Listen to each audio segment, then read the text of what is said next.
বড় ভাই বাবা বুড়া মা বুড়া লেখাপড়া বাদ দিয়া কয় কাজে নেমে গেলাম, যদি আমি লেখাপড়া করি মা বাবার কষ্ট হবে, খরচ দিবে কেমনে। বড় ভাই বড় শিক্ষিত হওয়ার স্বপ্ন বাদ দিয়া মা বাবার খেদমতে চলে গেল কাজ করে, আর কয় আমার ছোট ভাইরে মানুষ বানাই, আমি কাজ করে করে ছোট ভাইয়ের খরচ দিব। ছোট ভাইরে কষ্ট করে করে মানুষ বানাইছে, কিন্তু বহু ছোট ভাই বড় ভাই মানুষ হইতে পারে না, শিক্ষিত না হয় ছোট ভাইরে বানাইছে। ছোট ভাই এখন চাকরি করে, বড় ভাইয়ের খবর নেয় না। নাই ঈদের সময় এখন বিয়ে কইরা কত আনন্দ, চাকরি করে টাকার অভাব নাই। একই জায়গার এক পার্শ্বে বড় ভাইয়ের ছোট একটা ভাঙা ঘর, বড় ভাইয়ের ভাঙা ঘর আর ছোট ভাইয়ের ঘরটা ছাদ দেওয়া বিল্ডিং। ঈদের বাজার লইয়া যখন গোপনে ঘরে আইয়া স্ত্রীরে কয় জামা কাপড় গুলো সন্তানের দাও, তুমি নাও। বড় ভাই তো জানালা দিয়া তাকায় দেখছে ছোট ভাই আসছে, কিন্তু বড় ভাই রে জিগায় না। বাচ্চা রেখে আর কন্ট্রোলে রাখা যায়, ও দৌড় দিছে কাকা আছে। দৌড়াইয়া গিয়ে দেখে ওর চাচতো ভাই নতুন জামা পইরা কত আনন্দ করে। ও একটা দৌড় দিয়া কয় আব্বু আমারে জামা দিবা কবে।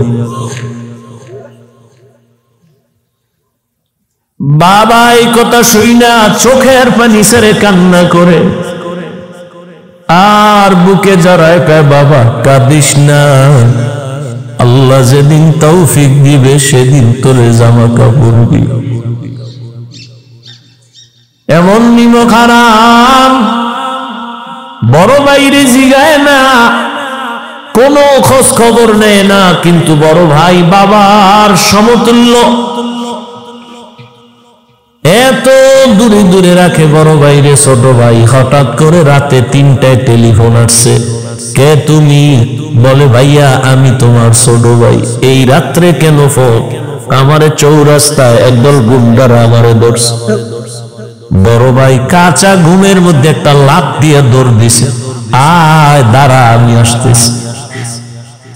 বড় ভাই কষ্টের কথা মনে রাখে না, একটা দৌড় দিয়া সামনে গিয়া এভাবে হাত বের করে বুকটা দিয়া কয় যত মার মারতে চাও আমারে মার, আমার ছোট ভাইয়ের গায়ে হাত দিবি না, কারণ ওর প্রস্রাব আমি গায়ে লাগাইছি, ওর প্রস্রাব আমি গায়ে লাগাই ওরে বড় বানাইছি, না খাইয়া ওরে খাওয়াইছি, আমারে মার, ওরে মারবি না। তাহলে ভাই ভাইয়ের জন্য কতটা আপন আল্লাহ বুঝায় দেয়। কিয়ামতের দিন এত কলিজার আপন ভাইটাও কোনো পরিচয় দিবে না, পালাতে থাকবে। তাহলে মা বাবা তো আরো দূরে। ও আল্লাহর বান্দারা, ইউসুফ আলাইহিস সালাম ভাইদের ষড়যন্ত্রে পড়িয়া বাবা থেকে আলাদা হয়ে গেল।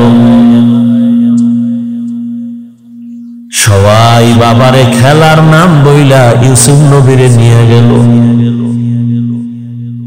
বাবায় ছাড়তে চায় না, কিন্তু কলে কৌশলে আটকাইয়া যখন নিয়ে যায় ইয়াকুব নবী চোখের পানি ছেড়ে কান্না করে। বাবার চোখের আড়াল থেকে যখন দূরে সরে গেল, 10টা ভাই ইউসুফের বাবার চোখের সামনে কোলে নিছে। যখনই বাবার চোখ আড়াল হয়ে গেছে তখন মাটিতে ফালায় কয়বার হাইটা যা, কোলে নেওয়া হবে না। নিতে নিতে জঙ্গলের ভেতরে এক ভাই মারে, আর এক ভাইরে কয়বার তুই মা। ওই ভাইদের মধ্যে যিনি বড় তার নাম ইহুদা। বড় ভাই কয় ওরে মারিস না, ও ছোট মানুষ ওরে মারিস না। ইউসুফ বড় ভাইয়ের দিয়ে তাকায় আর কাঁদে।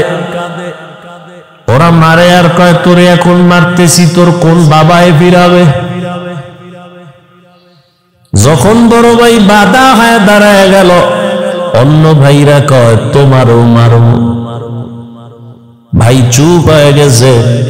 কূপের কিনারায় নিয়ে জামা খুলিয়া যখন ইউসুফের রশি দিয়া বাঁধে ভিতরে ফালাবে কূপের মধ্যে, ইউসুফ নবীরে যখন ফালায় অন্ধকার ময়লা পানির ভেতরে, আমার আল্লাহ বরদাস্ত করতে না পেরে বলে জিবরাইল যাও আমার ইউসুফের বস্ত্র জানো না খুলে জান্নাতি একটা জামা নিয়ে পরায়া দাও, আর নিচে পাথর দেও, ময়লা পানি যেন ইউসুফের গায়ে স্পর্শ না করে, ইউসুফ পাথরের উপরে দাঁড়ায় যাবে। ওরা রশি দিয়ে বেঁধে যখন ভেতরে ছাড়ছে, কিছু দূর যাওয়ার পরে উপর দিয়ে রশি কেটে দিয়েছে। ধান কইরা কইরা পাথরের উপরে ইউসুফ দাঁড়ানো, জান্নাতি জামা পরা, আর আলো তো লাগবে না। ইউসুফ নবীর চেহারায় পুরো অন্ধকার, কূপ আলো হয়ে গেছে। শুনিদা কায় বুয়াদ মানন্দ দিদা তোরা দিদা ও ইউসুফ শুনিদা। সবাই চলে গেল। কৃত্রিম রক্ত নাড়ায় বাবানে ধোকা দিছে। আপনারা জানেন বাবায় তো বুঝে ফেলছে, আল্লাহ স্বপ্ন যোগে আগেই জানায় দিছে এই ষড়যন্ত্র চলে। বাবায় বলে না 10 ভাইয়ের কারণে ষড়যন্ত্র। সবাই আনন্দে আছে, ইউসুফের তো বাঘে খেয়ে ফেলছে, কিন্তু ফাঁকে ফাঁকে ফাঁকে ফাঁকে 9 ভাই আর খবর নেয় না। বড় ভাই ফাঁকে ফাঁকে যায়, খবর হালকা পাতলা নাস্তা নিয়ে ইউসুফের রশি দিয়ে ভেতরে দেয়। হঠাৎ একদিন আইসে দেখি কূপের মধ্যে ইউসুফ নাই। ওই ব্যবসায়ীরা আইসে রে বালতি নিয়ে পানি উঠাবে, ইউসুফের পায়ে নিয়ে গেছে, কাফেলার মধ্যে নিছে। বড় ভাই পাগলের মতো হয়ে গেল, কই আমার ইউসুফ গেল। অন্য ভাইদের ডাক দিছে, আয় তাড়াতাড়ি, ইউসুফ তো কূপে নাই। মায়া বুঝানোর জন্য ওদের বলছে, কিন্তু ওরা যে ষড়যন্ত্র করবে তাও তো জানছে। বড় ভাইয়ের অন্তরে মায়া, এক পর্যায়ে তো তারে ইউসুফের নিয়ে গেল মিশরে। বিশাল ইতিহাস। আল্লাহ তাআলা একটা সূরা নাযিল করছেন, সূরা ইউসুফ। মিশরে যখন আল্লাহ পাক ইউসুফ নবীর অর্থমন্ত্রীর দায়িত্ব দিলেন, দুর্ভিক্ষ লেগে গেছে সারা দুনিয়ায়, মিশরের আশেপাশে। ইয়াকুব নবীর এলাকায় দুর্ভিক্ষ, খানা নাই, উপবাস। ইয়াকুব নবী কয় যাও মিশরে ফিরি খানা দেয়, যাও তোমরা 9 ভাই, তোমরা 10 জন চলে যাও, যাইয়া তোমরা ওই মিশর থেকে কিছু খানা নিয়ে আসো, আর কিছু টাকা ছিল পুরান টাকা এলো নিয়ে যাও। খানা আনতে যায় মিশরে। আল্লাহর কি কুদরত! ইউসুফ নবী সিংহাসনে আছে, দায়িত্বশীলরা খানা দেয় লাইনে দাঁড় করায়া। শাহী গেট দিয়ে যখন আওলাদে ইয়াকুব যখন 10 ভাই ঢুকছে, ওরা দুইটাই খানার লাইনে দাঁড়াইছে, কিন্তু কেউ জানে না কারা। ইউসুফ দেখেই চিনে ফেলছে আমার সেই 10 ভাই। ইউসুফ নবী গোপন রাখছে, পরিচয় দেয় না। এদের ডাইকা পরিচয়হীন ভাবে নিজেকে পরিচয় গোপন রাইখা এরপরে পরিচয় নিল, আপনারা কোথা থেকে আসছেন, কেনান থেকে আসছি, আপনাদের আব্বার নাম কি? বলে আব্বার নাম ইয়াকুব। বলে আপনাদের আব্বা কেমন আছে? বলে ভালো। অনেক ভালো। হ্যাঁ, তবে একটা ভাই আমাকে হারায় গেছে। তাই নাকি? বলে হ্যাঁ। পরে কয় আমার আব্বা যেন ওই ভাইকে হারায়া কানতে কানতে কানতে কানতে অন্ধ হয়ে গেছে। ইউসুফ নবী পারে না, চিল্লায় কান্না করে, কিন্তু কন্ট্রোলে নিয়ে করে। আমরা কয় ভাই? কয় আমরা 10 ভাই। কার ভাই নেই? কয় এক ভাই তো হারায় গেছে। আর নাই? হ্যাঁ আর একজন আছে, বিনিয়ামিন। কই? সে আব্বার কাছে। দায়িত্বশীলকে গোপনে বলে দিল, ইচ্ছা রকম খানা দে, বস্তা বইরে দিবি, আর ও যে টাকা দিছে ওই টাকাও খানার মধ্যে ঢুকাই দিব, ওরা যেন না দেখে। ইউসুফ নবী বিদায় বেলা বলে দিলেন, মেহমানদারি করা, চলে যান। খানা তো বেশি দিন থাকবে না, শেষ হইলে আবার আসবেন। তবে একটা শর্ত, ওই ছোট ভাই আপনাদের সাথে নিয়ে আসবেন, না হয় খানা দেওয়া হবে না। ইউসুফের আপন ছোট ভাই বিনিয়ামিন বাড়িতে যাইয়া 10 ভাই প্রশংসা করে, বাবা মিশরে যে আমগো খানা দিছে অর্থমন্ত্রী বড় ভালো মানুষ, আমাদের আলাদা সম্মান দিছে, মেহমানদারি করাইছে। ওরা তো জানে না আমগো ইউসুফ। খানার বস্তা খুলে দেখে টাকা যা দিছিলাম তাও ফেরত, আরো খুশি। এইবার আব্বা জান আমাদের একটা শর্ত দিছে, আবার খানা আনতে যাইতে বলছে, তবে ছোট ভাইরে না নিয়ে দিবে না। বাবায় বলে, একটারে নিয়ে হারাইছো, এদেরও ছাড়ো। ইতিহাস বড় করুন। খানা যখন শেষ হয়ে গেল, এবার বিদায় বেলা বাবার সাথে ওয়াদা দিছে, এই ভাইরে আর হারাবো না, দাও। এইবার বিনিয়ামিনের নিয়া 11 ভাই মিশরে রওনা। মিশরে যাইয়া আবার ইউসুফ নবীর সাথে মোলাকাত। ইউসুফ নবী বিনিয়ামিনের পাইয়া পারে না, কলিজাটা ফেটে একটা চিৎকার দেয়, কন্ট্রোলে নিয়া বলে, আজ আপনারা আমার রাজপ্রাসাদের মেহমান হবে। সবার জন্য একটা একটা রুম বানাইল, এক এক রুমে দুইজন করে করে ঘুমাবে। রাতের বেলা শিডিউল করে, আপনারা 2 ভাই এক রুমে, আবার 2 ভাই এক রুমে, ঘুরতে ঘুরতে 5 ভাই 10 ভাই 5 রুমে ঢুকে গেল। এখন বাকি রয়েছে 1 ভাই বিনিয়ামিন বাকি। আপনারা যদি কিছু মনে না নেন, এক রুমে কি এই ভাই থাকতে পারে আপনাদের? না, কথা আপনারা অনুমতি দিলে এরে আমার সাথে আজকে রাখি, আমার সাথে ঘুমাবে। এরা তো খুশি। যদি মন্ত্রীর সাথে ঘুমায় তা আমাকে খাওয়ান বেশি বা মোহব্বত বাড়বে। ওরা বলল, ঠিক আছে আলহামদুলিল্লাহ। এবার 10 ভাইরে 5 রুমে দিয়া 40 বছরের বিরহের বেদনা অন্তরে জমা। দীর্ঘ 40 বছর পর্যন্ত ভাই বেনিয়ামিন রে দেখে না, বাবা ইয়াকুবরে দেখেন। ইউসুফ আজকে কি ঘুমাবে? বাইরে রুমের মধ্যে নিয়ে কয়, রে বেনিয়ামিন বল আমার বাবা কেমন আছে। বেনিয়ামিন কান্না করে, ইউসুফের জন্য দুঃখে দুঃখে বাবা কান্না করে অন্ধ হয়ে গেছে। এক পর্যায়ে ইউসুফ নবী কৌশল অবলম্বন করে বিনিয়ামিনের সাথে গোপনে সব খোঁজ খবর নিয়া বিনিয়ামিন রে ছাড়বে না, কৌশল কইরা বিনিয়ামিন রে রাখার জন্য ইউসুফ নবী রেডি হলেন। ভাইরা আমার, 10 ভাইরে আবার খানা দিয়া বিদায় করেছেন। ইউসুফ নবী বিনিয়ামিনকে রেখে দিলেন। নিয়ম অনুযায়ী একটা কৌশল করেছেন, ওটি বলার সময় নাই। শেষ পর্যায়ে পরিচয় ইউসুফ দিয়া কয়, আমারে চিনবা না, আমি তোমাদের সেই হারানো ভাই ইউসুফ। কান্নাকাটির এক অবস্থা।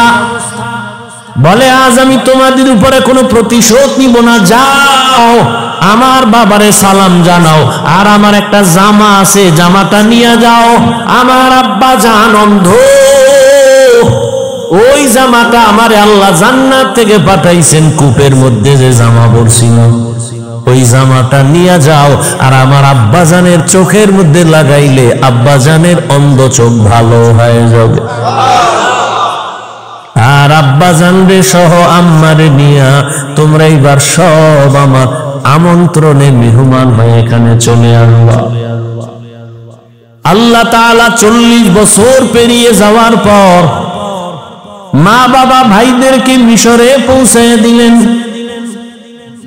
এরে আল্লাহর গোলাম, এই ভাই ভাইয়ের জন্য যে কত মায়া কত মোহাব্বত, কিন্তু এমন দুনিয়াতে আসলাম যে ভাই ভাইকে জবাই করে এই দুনিয়াতে আমরা আসছি, জানি না মইরা গেলে আমগো ভবিষ্যৎ আর কত খারাপ হয়। কিয়ামতের ময়দানে ভাই ভাইয়ের থেকে আলাদা হবে, মা আলাদা হবে, বাবা আলাদা হবে, বন্ধু বন্ধুর থেকে আলাদা হবে। আল্লাহ বলেন ওই দিনের ভয় অন্তরে জমা কর, অন্তরে ওই ভয় জমা করিয়া যদি গুনাহ থেকে নিজেরে বাঁচাও, আমি ওয়াদা করলাম তুমি বিনা হিসাবে জান্নাতি। হরকে দারাত খৌফে হকদার দিল মাদাম জান্নাতুল মাওয়া দেহাদ ও রামাকাম। এই ভয়ের নাম খৌফ, এই ভয়ের নাম খশিয়া, এই ভয়ের নাম তাকওয়া। এই ভয়টা জন্ম লগ্ন থেকে পাওয়া যায় না, এটা অর্জন করা লাগে। এই ভয় বা তাকওয়া কোথায় তুমি পাইবা? বলে লিকুল্লি শাইইন মাদিনুন আমাদিনুত তাকওয়া কুলুবুল আরিফিন। ভালো ভালো জিনিস রাখার গোডাউন আছে, তাকওয়ার গোডাউন হলো আল্লাহর প্রিয় বান্দাদের কলব। আল্লাহর আরিফিন যারা, তাদের কলব হলো তাকওয়ার গোডাউন। তারা নেক নজর দিবে আর তোমার কলবে তাকওয়ার পাওয়ার ঢুকবে। এটাকে বলে তাওয়াজ্জুহ। কারণ আল্লাহর প্রিয় বান্দা যারা, আল্লাহর বন্ধু যারা, এদের চোখে পাওয়ার আছে, এদের কলবে পাওয়ার আছে। এই পাওয়ার আল্লাহ দান করেন, তাকওয়ার কারণে দান করেন। কোরআনে এই পাওয়ারের নাম ফুরকান, হাদিসে এই পাওয়ারের নাম হলো ফেরাসাত।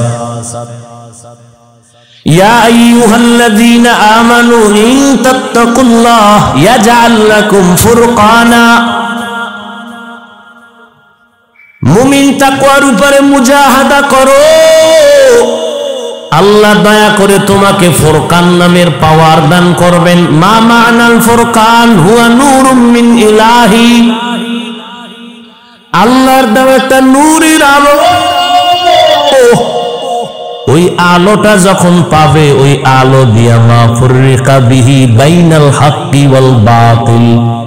আল্লাহর দেওয়া নূরের আলো দিয়া হক বাতিল আলাদা করে বান্দা হকের দিকে অগ্রগামী হয়ে যাবে।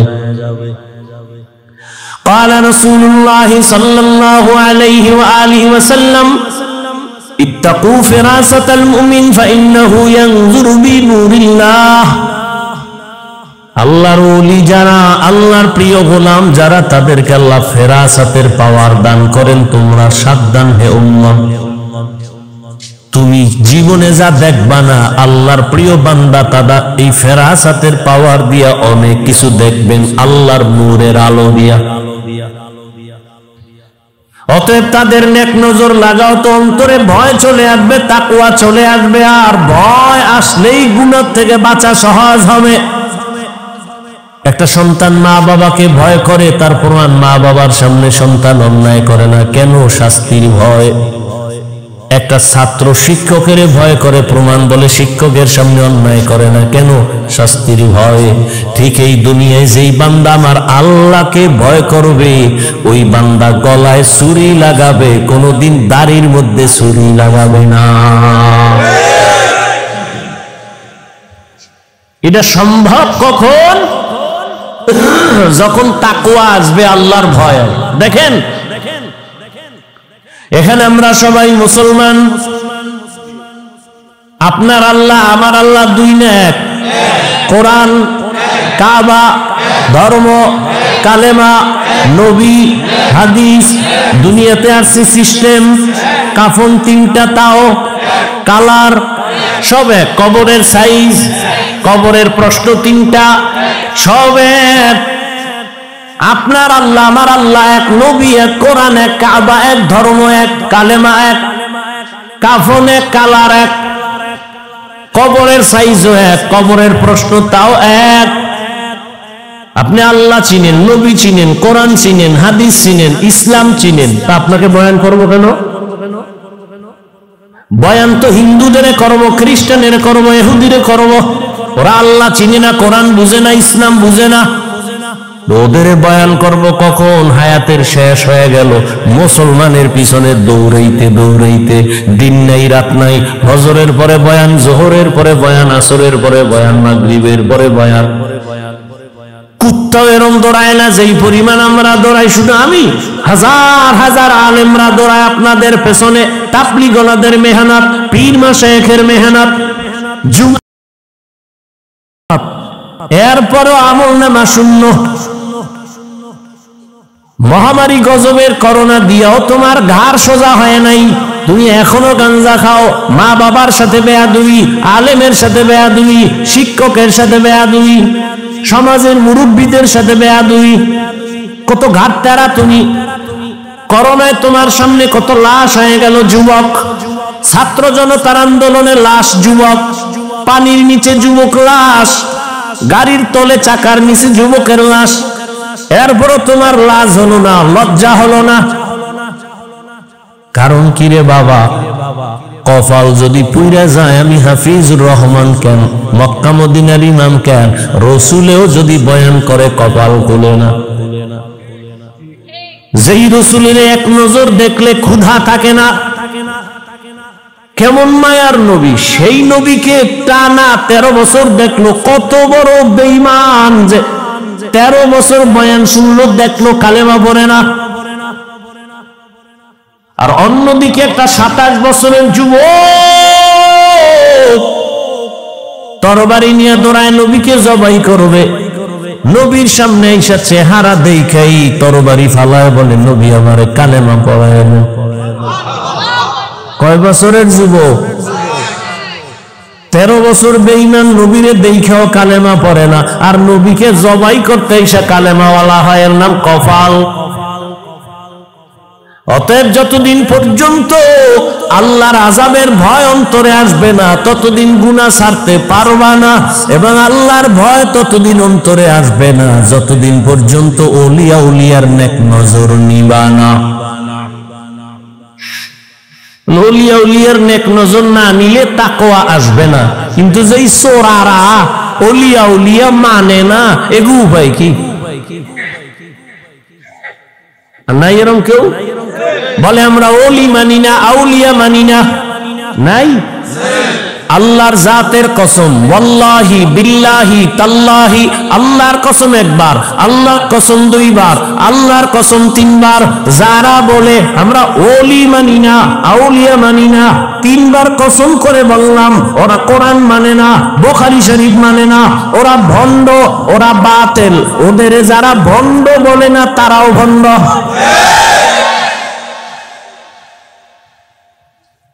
আল্লাহ হেদায়েত দান করুন। وأما من خاف مقام ربه ونهى النفس عن الهوى فإن الجنة هي المأوى। আল্লাহর আদালতে দাঁড়াইয়া হিসাব দেওয়ার ভয় অন্তরে জমা করো। এই ভয়টা যখন এসে যাবে, তখন স্কুল পড়ুয়া ছেলেও নামাজে দাঁড়ায় যাবে, জেনারেল লাইনের ডাক্তারও দাড়ি রেখে দিবে। এরকম নাই? আমি কি তোমাকে এতক্ষণ যে বয়ান করছি যুবকেরা, আমি কি একবারও বলছি আমার মতো পাস করলি লাগা? আমি বলছি আমি কওমি মাদ্রাসার সন্তান, স্কুলে তালা লাগায় মাদ্রাসায় ঢোক। আমি তাবলীগের লাইনের সন্তান, আমি পীরের মুরিদ। একবারও বলি নাই তাবলীগ না করলে জাহান্নামী, পীরের কাছে না গেলে জাহান্নামী, একবারও বলি নাই। বড় আমি বলবো রে যুবক, স্কুলে পড়ো, কলেজে পড়ো, চাকরি করো, ব্যবসা করো, বাধা নাই। ডাক্তার হও, ইঞ্জিনিয়ার হও, প্রফেসর হও, সাংবাদিক হও, তবে দাবি আমার একটা, বেয়াদব হইও না। মা বাবার দোয়া নাও, শিক্ষকের দোয়া নাও, আলেমের নেক নজর লাগাইয়া ডাক্তার হলে তোমার জীবন সফল। তোমার মতো যুবক জেনারেল লাইনে পড়িয়া 5 বেলার নামাজ পড়ে এমন কি যুবক নাই? তোর কপালে কার বরদোয়া লাগছে রে কপাল পোড়া? তুই কেন পারো না রে বাবা? তোমার মতো তো যুবক র‍্যাব, আর্মি, পুলিশ, বিডিআরের চাকরি করে 5 ওয়াক্ত নামাজ পড়ে নাই। তোমার কপালে কার অভিশাপ লাগছে বলো? তোমার মতো যুবক ওসি, ডিসি, এসপি, এমপি, মন্ত্রী, মেম্বার, চেয়ারম্যান, ব্যবসায়ী, চাকরিজীবী 5 বেলার নামাজ পড়ে, তুমি কেন পারো না? আল্লাহ বিবেক দিছে, জবাব দাও। পশুরে বিবেক দেয় না, তোমারে দিছে। তোমার মতো যুবক রাস্তায় গাড়ি চালায়, নামাজ পড়ে, তুমি কেন পারো না? তোমার মতো যুবক জমিনে কৃষি কাজ করে, নামাজ পড়ে, তুমি কেন পারো না? তোমার মতো যুবক নদীর মধ্যে মাছ ধরে, নামাজ পড়ে, তুমি কেন পারো না? কপাল বুঝি খারাপ? কি বুঝাইতে চাও বাবা? কি আমরা ভুলে আছি? তাও প্রমাণ দিয়ে বলো যে হ্যাঁ হাফিজ ভাই তোমরা লাইন ছাড়া আমরা ঠিক আছি। যদি কোরআন থেকে একটা দলিল দেখাইতে পারো, আমি এখন দাড়ি কেটে ফেলবো। যদি বলো কোরআনের যা আছে সব ভুল, একটা ভুল বের করে দাও, তোমার লাইনে চলে যাব, প্যান্ট শার্ট টাই লাগায় নাচ গান শুরু করে দিব। আর যদি বলো না হাফিজ ভাই আপনারাই সঠিক পথে আছেন, শয়তানের ধোকায় পড়ে আমরা ভুলে আছি, তাহলে তোমারে গালি না, কিছুই না, বরং বিনয়ের সাথে বলবো দুটো পা তুমি আগায় দাও। আমি পায়ে হাত রেখে বলবো আর দাড়ি কাটি আমার নবীরে কষ্ট দিও না। জীবনে তো কম আকাম করো নাই। মানুষ একটা শখ থাকে, নাচ গানে কি মজা, পার্কে কি মজা, মজা তো নিছো, এবার তওবা করো। ঠিক আছে তো, নামাজ পড়বা না, ঠিক আছে, বহুদিন খুয়াইছো, নামাজ পড়ো না, এখন ফিরো। তোমার কি এখনো শখ মেটে নাই? আরো নামাজ ছাড়বা? আর কোন ধান্দায়, কি পাওয়ার আশায়, কার পিছে ভিড়া নামাজ ছাড়ছো? কিছু টাকার আশায়? কার পিছে ঘুরো? ও তো চান্দাবাজ আর ধান্দাবাজ। যার পিছে ঘুরো ও তো স্বার্থে আঘাত লাগলে দল থেকে নাম কাটবে না, লিখে রাখ, কল্লা কেটে ফেলবে, লিখে রাখ। ও তো চান্দাবাজ, ও তো ধান্দাবাজ। ওর পিছনে ঘুরে নামাজ ছাড়ছ, ওর পেছনে ঘুরে দাড়ি কেটেছ।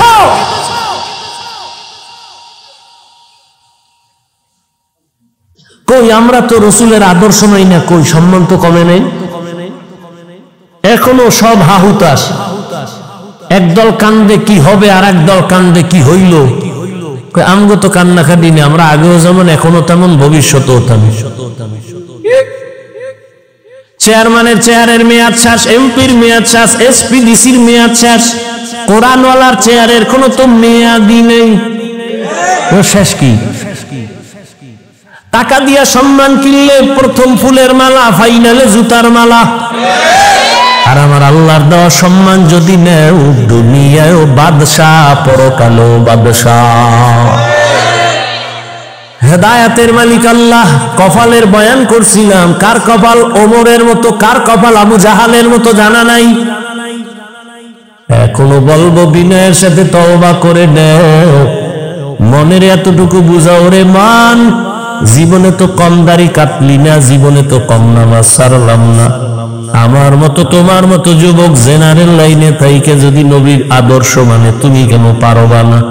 এখন থেকে তওবা করো, মরিয়া গেলে আর নামাজ ছাড়বা না, দাড়ি কাটবা না, বেপরদায় চলবা না। মা বাবার দোয়া নিয়া, শিক্ষকের দোয়া নিয়া, উলামায়ে কেরামের পরামর্শ নিয়া নবীজির আদর্শ মেনে চলবো। তওবা করার মতো যদি নিয়ত হয়, মুনাফিকি না থাকে, খাঁটি তওবার নিয়তে দুটো হাত আল্লাহকে বাসায় দাও। আয় আল্লাহ, হাতগুলো কবুল করে নেন, তওবা কবুল করে নেন। তওবার উপরে মজবুত হইয়া, উলামায়ে কেরামের পরামর্শ নিয়া, মা বাবার দোয়া, শিক্ষকের দোয়া নিয়া নবীর আদর্শে চলার তৌফিক দান করেন, আমিন। যুবক বাবারা নামাজ পড়বানি? বিয়ার ভর, বিয়া করে খুবই মাইয়ে হলো হের ভর, মাইয়া ভালো হইলে কবি বুড়ো হইল লোকের বক, এরপরে আজরাইল ধরে কবি তোর শেষ, টিকিট এসে গেছে। আল্লাহ হেদায়াত দান করুন।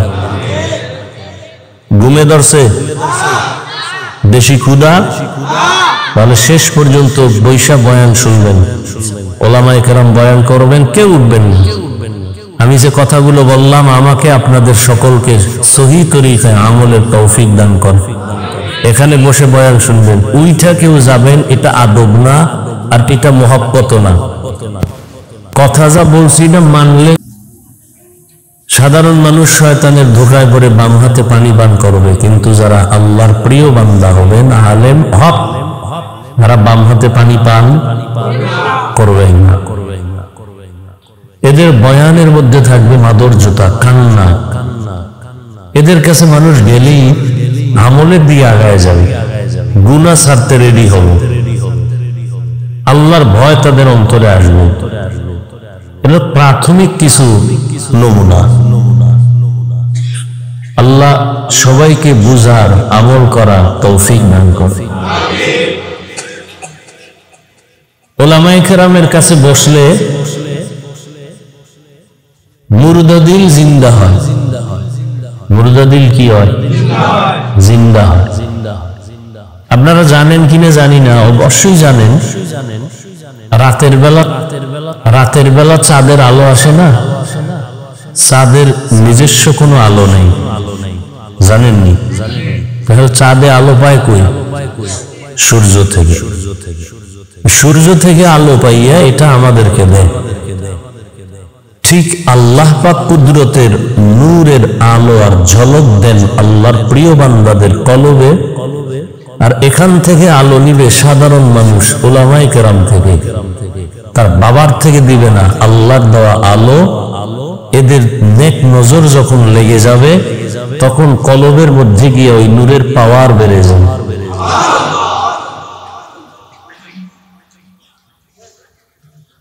তবে সময় লাগবে। কি লাগবে? সময় লাগবে। এই মিয়া, এই কথা বললেন না, কাবজাব করতে করতে দেখবেন ওর শেষ। খুব খেয়াল করেন, মোবাইলে চার্জ দেন না? কি দেননি? নতুন কথা এটা? সবাই মোবাইল চালায়। বুড়া মানুষ বুঝে নাকি যে হের কাছে একটা বড় মোবাইল, ছেলে বিদেশ, বাপেরে কি দেবে? একটা মোবাইল দিয়ে। আর এখন বিয়ার হাদিয়া তো মোবাইল, কি জামাইরে মোবাইল দেয়, তাড়াতাড়ি মাইয়া থেকে আর এক দিকে বাঁধতে পারে। সব ঠিক হইলে তো আর বেঠিক কি? তো মোবাইলে চার্জ দেন, বুড়ারা বুঝবে কিনা জানি না, যারা বুঝেন তারা জবাব দিন। কিছু চার্জার আছে দিলেই 2 ঘন্টার চার্জ আধা ঘন্টায় হয়ে যায়, হয়নি? কি চার্জার এটা? হ্যাঁ জানে, ফাস্ট চার্জার।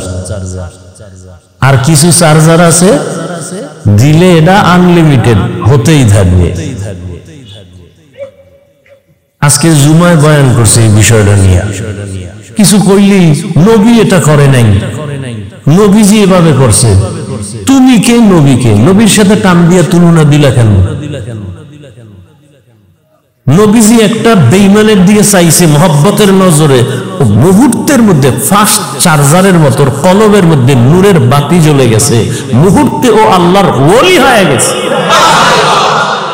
তুমি সেই তুলনা তোমাকে দাও কেন? তুমি তো গাঞ্জাখোর, মদখোর, সুদখোর।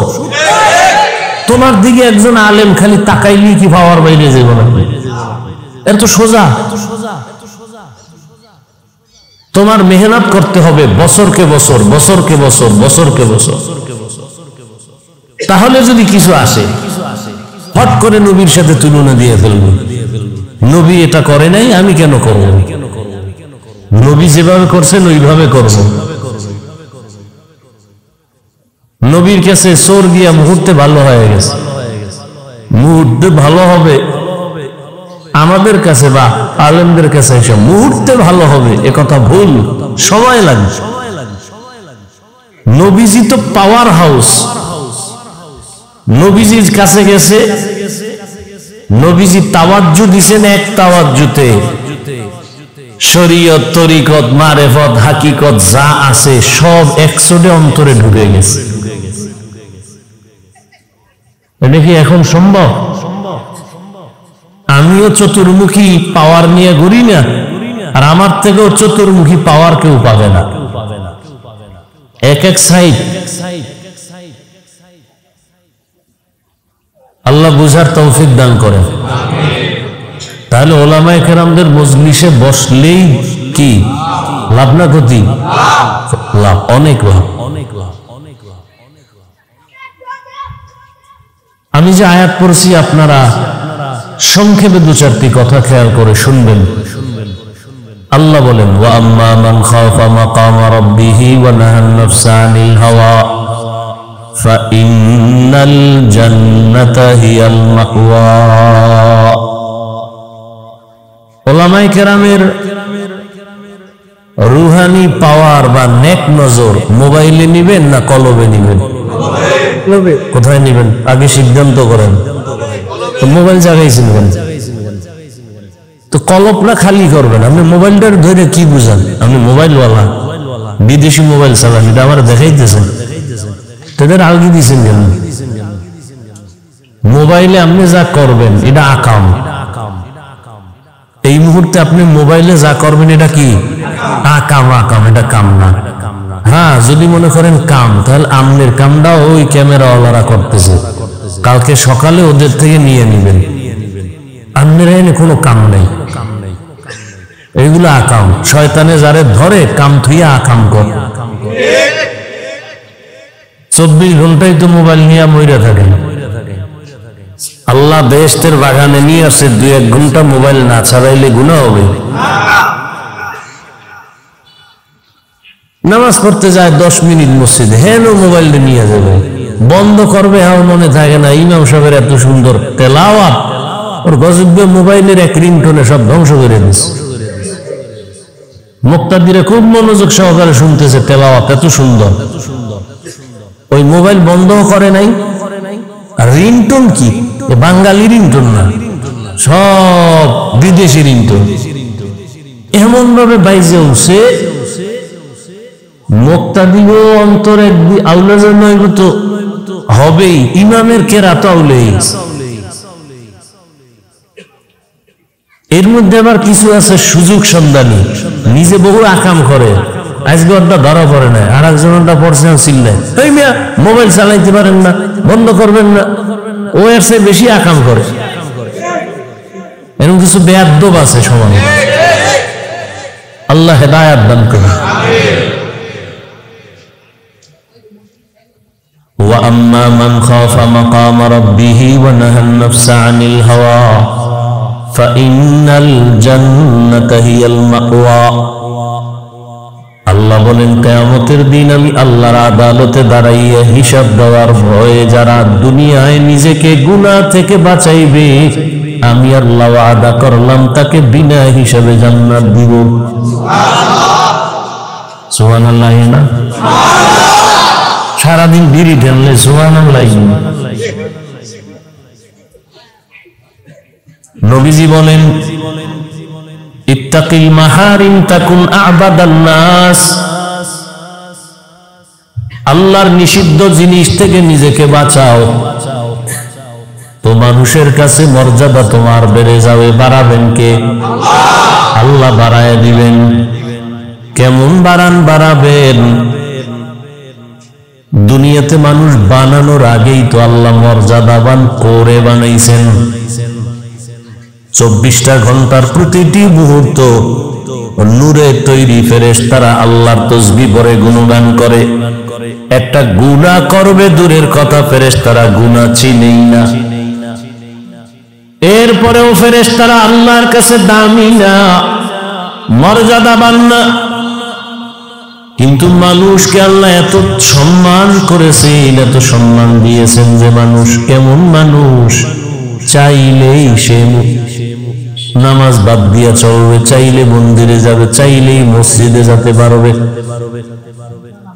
চাইলেই নেক আমল করতে পারবে, চাইলেই গুনাহ করতে পারবে। এই মানুষের আল্লাহ মর্যাদাবান করার পরে মানুষ বানাইছেন, বানাইয়া মর্যাদা দেন নাই, মর্যাদার সিদ্ধান্ত নিয়ে তারপরে মানুষ বানাইছেন।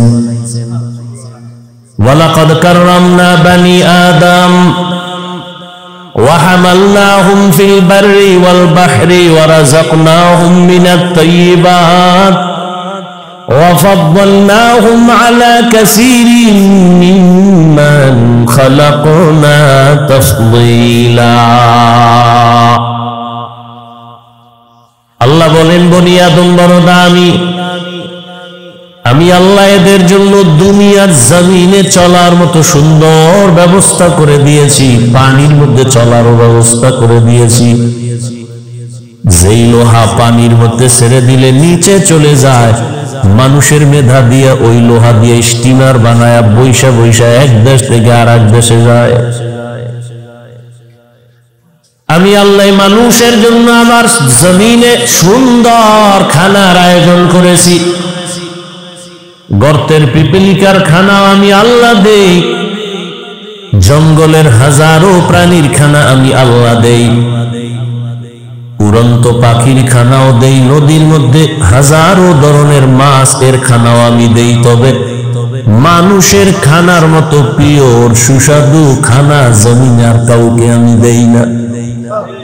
মানুষের খানা এত পিওর, সব খানা আমি কাবারে ঢুকাই দিছি।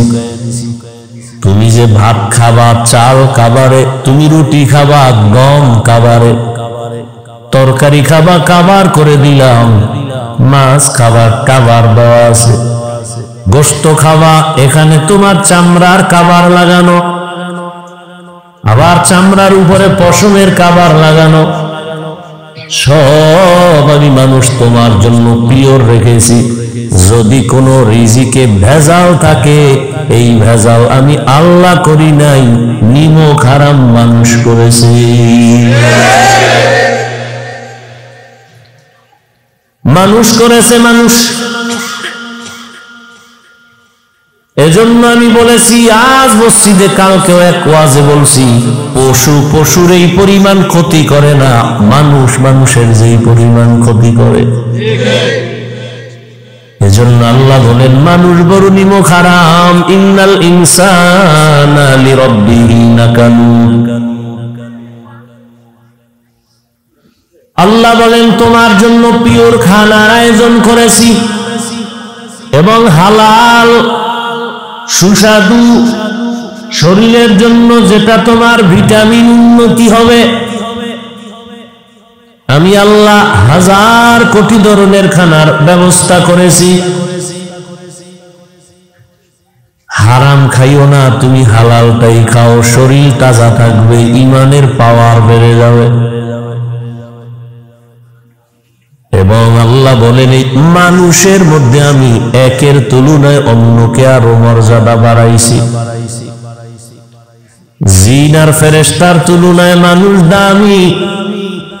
আবার এই মানুষের ভেতরে যারা ঈমানওয়ালা, তারা অন্যদের তুলনায় আরো দামি। আবার ঈমানওয়ালাদের ভেতরে যারা শুধু ঈমানওয়ালা না, আমলওয়ালা, তারা ঈমানওয়ালাদের তুলনায় দামি। আবার আমলের মধ্যে সবাই দামি না, যারা আমলের মধ্য থেকে তাকওয়ার উপরে চলবে তারা আরো দামি। ইন্না আকরামাকুম ইনদাল্লাহি আতকাকুম। আল্লাহ বলেন, আমার কাছে দামি ওই ব্যক্তি যার মধ্যে থাকবে তাকওয়া, আল্লাহর ভয়। हर के दारत खौफे हक दर्दी मदम जन्नतुल मअवा बेहदूरा मकाम जुज़बा हकची जे मखा अज इंसुजा फजले उआ मस्ते दर जुमला जहा। তাহলে মানুষ তো সৃষ্টি করার আগেই মর্যাদাবান, আরো মর্যাদা বাড়াবেন। তার মানে কি? করে মানুষ তুমি তো জিনের থেকেও দামি, ফেরেশতার থেকেও দামি, আবার এর মধ্যে এক ক্লাসে আমি আবার আলাদা আলাদা দামি বানাইলাম। সবাই তো মানুষ, সব মানুষ কিন্তু আল্লাহর আদালতে দামি না, ঈমান আল্লাহর দামি। যেমন আপনাদের এখানে মসজিদ, বিশাল মসজিদের কাজ ধরছে দেখলাম, জমিনে যত মসজিদ আছে কার ঘর? সব মসজিদ গুলো আল্লাহর ঘর, কিন্তু বাইতুল্লাহর মতো দামি একটাও নাই। আছে? ইন্না আউওয়ালা বাইতিন উযিআ লিন-নাসি লাল্লাযী বিবাক্কাতা মুবারাকাও ওয়া হুদা মুবারাকাও ওয়া হুদাল লিল-আলামিন।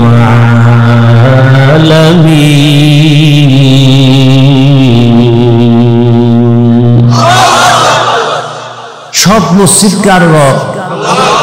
বাইতুল্লাহর সমান? কেমন বাইতুল্লাহ? যে বাইতুল্লাহর এরিয়ায় যদি বলে আল্লাহ, 1,00,000 বার আল্লাহ বলার সওয়াব। আমাদের বরিশালে মসজিদ করছে, মানুষ দেখতে যায়। টাঙ্গাইলে মসজিদ করছে, মানুষ দেখতে যায়। মহিলারাও যায়, গিয়া ছবি ভিডিও করে, কিন্তু নিমক হারামেরা নামাজ পড়ে না। বাইতুল্লাহ এমন একটা ঘর, যে ঘরটা দিয়ে শুধু তাকায় থাকবে, শুধু সওয়াব আর সওয়াব। আমরা মসজিদে দিয়ে তাকায় থাকবে সওয়াব। আর সব মসজিদ কার ঘর? বাইতুল্লাহ কি? এটা আল্লাহর ঘর। সব সমান? ঠিক তেমনি ভাবে আপনাদের এলাকায় কুকুর আছে, কার মখলুক? বলেন না কেন? কিন্তু এই কুকুরগুলো সব আল্লাহর মখলুক। এর মধ্য থেকে ওই কুকুর দামি, যে আসহাবে কাহাবের সাথে সম্পর্ক আছে, ওটা দামি। নবী বলেন ওই কুকুর জান্নাতে যাবে। এই সাউন্ড কমাও, বাড়াও, এরকম করো না। এদিকে সাউন্ড বাড়া। এই যে আপনাদের এখানে এই আশেপাশে পিপিলিকা আছে না? পিপিলিকা কার মখলুক? কিন্তু এর মধ্যে সুলাইমান নবীর সাথে যে পিপিলিকার সম্পর্ক, এটা দামি। রহমতের নবী বলে ওই পিপিলিকা জান্নাতে যাবে। গরু আছে না? গরু সব আল্লাহর মখলুক। তবে মুসা নবীর সাথে যে গাভী সম্পর্ক, এটা দাম বেড়ে গেছে, জান্নাতে যাবে। জমিনে উটনি, উট আল্লাহর মখলুক। তবে রহমতের নবী যে উটে সফর করেছেন, ওই উটের দাম বেড়ে গেছে, জান্নাতে যাবে। সালেহ আলাইহিস সালাম আল্লাহর কাছে দোয়া কইরা পাহাড়ের মধ্য থেকে যে উটনি চাইছেন, ওটাও জান্নাতে যাবে। সবাই তো মানুষ, কিন্তু আল্লাহ যাদের ঈমান দান করবেন, তারা জান্নাতে যাবে।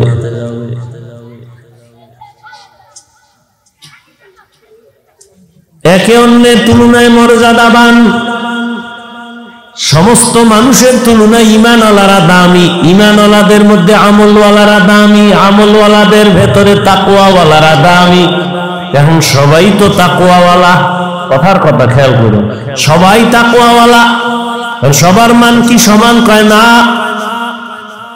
কার মর্যাদা বেশি? কয় যে যত আল্লাহর জন্য নিজের বিনয়ী করে রাখবে, ছোট মনে করে রাখবে, নবীর আদর্শের মোকাবেলায়, ওই বান্দার কেমন বাড়বে। কয় এখন তোমারে ভালোবাসে 1,00,000 মানুষ, দাম যখন আল্লাহ বাড়ায় দিবেন মর্যাদা, তোমাকে ভালোবাসবে 18 কোটি মানুষ।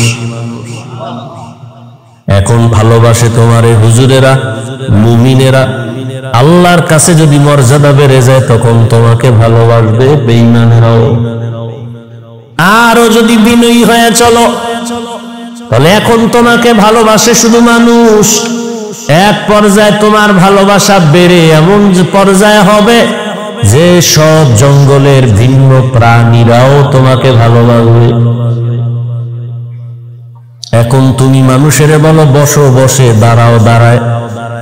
যদি তুমি আল্লাহর মোহাব্বত নিয়ে তাকওয়ার মানদণ্ডে আগাও, তখন আল্লাহ তোমারে এমন ভালোবাসার পাওয়ার দিবে, তখন তুমি জঙ্গলের বাঘেরে যদি বলো বাঘ দাঁড়ায় যাবে।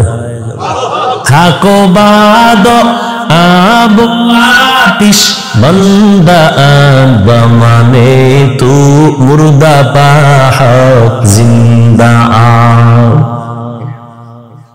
বিনয়ী হয়ে চলো, মর্যাদা বাড়াবেন কে?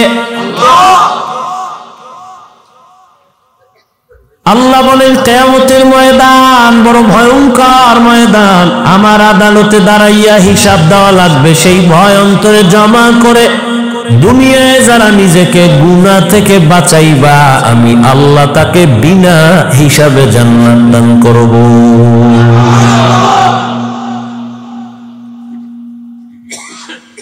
আল্লাহর আদালতে দাঁড়াইয়া হিসাব দেওয়ার ভয় কেন? দুনিয়ার সব আদালতেই তো ভয়। সামান্য হিসাব ডাক দিলে ঘুম হারাম হয়ে যায়। আদালতে তারিখ আছে, মামলার হাজিরা আছে, আগের রাত্র থেকে ঘুম নাই, খানা নাই। আল্লাহর আদালত আরো বড় কঠিন হবে। আল্লাহর আদালত বড় ইনসাফের আদালত হবে। জমিনটা হবে কিয়ামতের মাঠ। আরাফার ময়দান বাইতুল্লাহ থেকে একটু পার্শ্বে আরাফাতের ময়দান হবে। আল্লাহর বিচারালয় আদালত। নারী আর পুরুষ সব উলঙ্গ দাঁড়াবে কিয়ামতের মাঠে। আম্মা জান আয়েশা রাদিয়াল্লাহু আনহা বলেন, ইয়া রাসূলুল্লাহ, লজ্জা কি করবে না? আল্লাহর নবী বলেন, লজ্জা করবে দূরের কথা, কেউ কারো দিকে তাকাবারও হুঁশ হবে না। বিজ্ঞানীরা বলে জমিন থেকে 9,30,00,000 মাইল উপরে সূর্য। যদিও একটা কাঁচা মিছা কথা,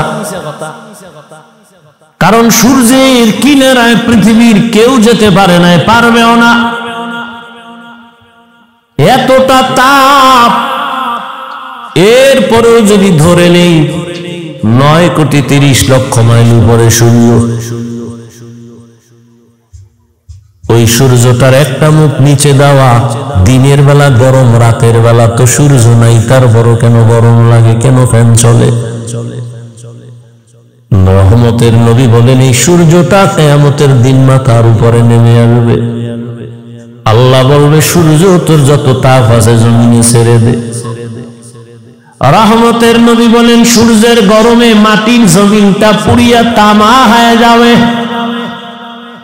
লোহা হবে না কেন? স্বর্ণ হবে না কেন? সূর্যের গরমে পুড়িয়া রূপা হবে না কেন? স্বর্ণের মধ্যে, রূপার ভেতরে, তামার মধ্যে, পিতলের মধ্যে, লোহার মধ্যে ওই গুণটা নাই, তামার মধ্যে যে গুণটা আছে। লোহার একটা বড় অংশের এক মাথা গরম হলে ভিন্ন মাথা গরম হবে না, স্বর্ণের এক অংশ গরম হলে ভিন্ন অংশ গরম হবে না। কিন্তু তামা এমন একটা ধাতু, যার যে কোনো একটা অংশ গরম হলে পুরাটাই গরম হয়ে যাবে। অন্যদিকে নবী বলেন, জাহান্নামের আওয়াজ, জাহান্নামের আওয়াজ বলবে, হে আল্লাহ, গুনাহগার গুলো কই, তাড়াতাড়ি আমার পেটে দাও, আমার ক্ষুধা। এদিকে আমার আল্লাহ রাগান্বিত হয়ে আওয়াজ দিবেন, হুঙ্কার দিবেন, লিমানিল মুলকুল ইয়াউম লিল্লাহিল ওয়াহিদিল কাহ্হার। আল্লাহ পাকের রাগান্বিত কুদরতি গর্জনে পুরা হাসরের ময়দানটা থরথর করে কেঁপে উঠবে। কতটা ভয়ঙ্কর যে নবীদের কোনো গুনাহ নাই, আছে? সমস্ত নবীরা, আম্বিয়া কেরাম, নবী রাসূলরা মাসুম, আর সমস্ত সাহাবায়ে কেরাম হলেন মাহফুজ। কোন নবীদের গুনাহ নাই। সেই নবীরাও কান্না শুরু করবেন। আদম নবী কাঁদবেন, মুসা নবী কান্না করবেন, ঈসা নবী কান্না করবেন। উপায় কি হবে আমার? এবার বুঝেন কতটা ভয়ঙ্কর হবে কিয়ামতের ময়দান। ইয়াউমা ইয়াফিরুল মারউ মিন আখিহি ওয়া উম্মিহি ওয়া আবিহি ওয়া সাহিবাতিহি ওয়া বানিহি কেউ কারো আপন বলে পরিচয় দিবে না।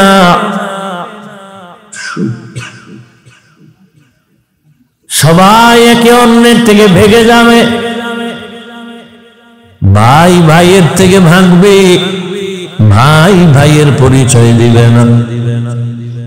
ইয়াউমা ইয়াফিরুল মারউ মিন আখিহি, ভাই ভাইয়ের থেকে ভেগে যাবে। এরপরে কয় মা ভেগে যাবে, এরপরে আল্লাহ বলেন বাবাও ভেগে যাবে। ভাইয়ের কথা আগে আনছেন কেন, মা বাবার কথা পরে আনলেন কেন? কয় দুনিয়াতে ভাই ভাইয়ের জন্য জীবন দেয় আর কেউ দেয় না। বড় ভাই বাবা বুড়া মা বুড়া লেখাপড়া বাদ দিয়া কয় কাজে নেমে গেলাম, যদি আমি লেখাপড়া করি মা বাবার কষ্ট হবে, খরচ দিবে কেমনে? বড় ভাই বড় শিক্ষিত হওয়ার স্বপ্ন বাদ দিয়া মা বাবার খেদমতে চলে গেল কাজ করে, আর কয় আমার ছোট ভাইরে মানুষ বানাই, আমি কাজ করে করে ছোট ভাইয়ের খরচ দিব। ছোট ভাইরে কষ্ট করে করে মানুষ বানাইছে, কিন্তু বহু ছোট ভাই বড় ভাই মানুষ হইতে পারে না, শিক্ষিত না হয় ছোট ভাইরে বানাইছে। ছোট ভাই এখন চাকরি করে, বড় ভাইয়ের খবর নেয় না। নাই